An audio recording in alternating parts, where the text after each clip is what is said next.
mechi ya aina yake, mechi ambayo ina pressure na mwisho siku mmeweza kufuzu hatua inayofuata. Bwana mwalimu, unaweza kutuambia nini baada ya mchezo leo dhidi ya Uchizi Vunga?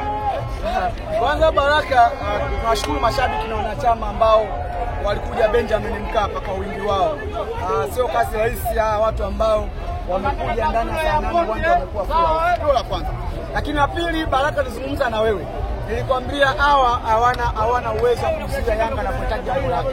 Yanga anapotaja jambo lake Benjamin Mkapa, hakuna klabu yoyote Afrika inaweza kumzuia. Alikuja National, kuna ubora wake Benjamin Mkapa, anafungwa na Kanavaro Benjamin Mkapa. Hakuja wasevizaji hapa, tulihitaji bao 4 tukapata bao 4. Na leo tulihitaji kupata bao 2, tumepata bao 2. Pamoja na imani zao za kishirikina, ndio ambazo walizoonyesha jana na amefundishwa na yule upande wa pili.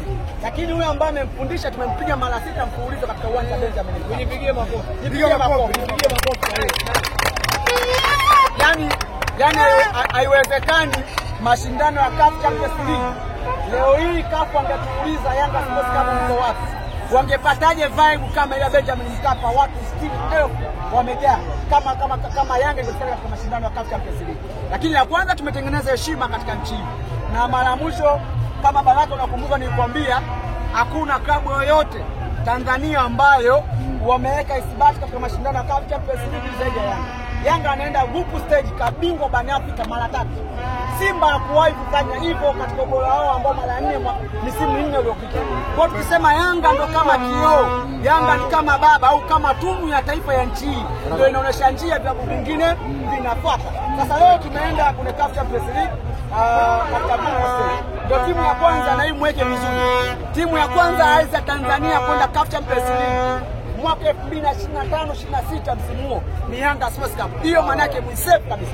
Lakini vile vile lazima mfahamu baada ya Yanga kuingia katika group stage, maana yake wanaenda kwa ubora, wanashika nafasi ya 7 kwa ubora, na ligi ya Tanzania tumepeleka nafasi ya 4 kwa ubora. Piga makofi bwana. Piga makofi bwana.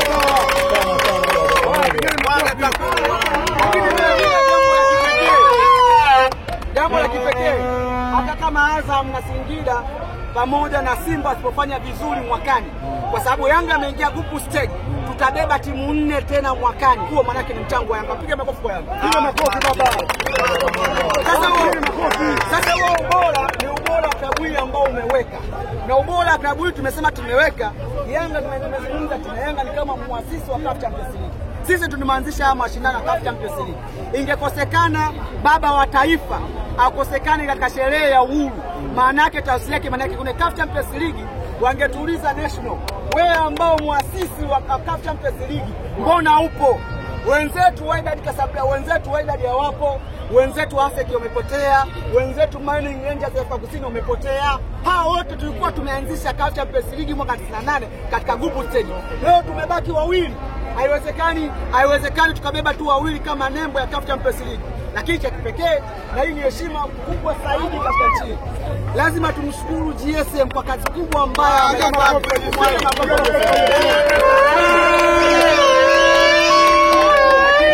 lakini vile vile ni lazima heshima na credit kwa rais wa klabu ya Yanga, kazi kubwa ambayo ameifanya. Leo mmeona Engineer Said, mwenyekiti wa vilabu vyote, mjumbe wa kamati ya utendaji wa engineer. Wananchi mmenjoy. Hilo ndo pila inaitwa pila la FIFA. Yaani haiwezekani klabu ya FIFA inakosea mashindano ya CAF Champions League. Umeelewa sio? Hiyo jambo la msingi kuliko takini kwa kipekee lazima tuambie. Sisi tunahitaji vile vile kuongeza juhudi baada ya mfadhili wetu kuleta fedha hapa mashabiki kuingia uwanjani.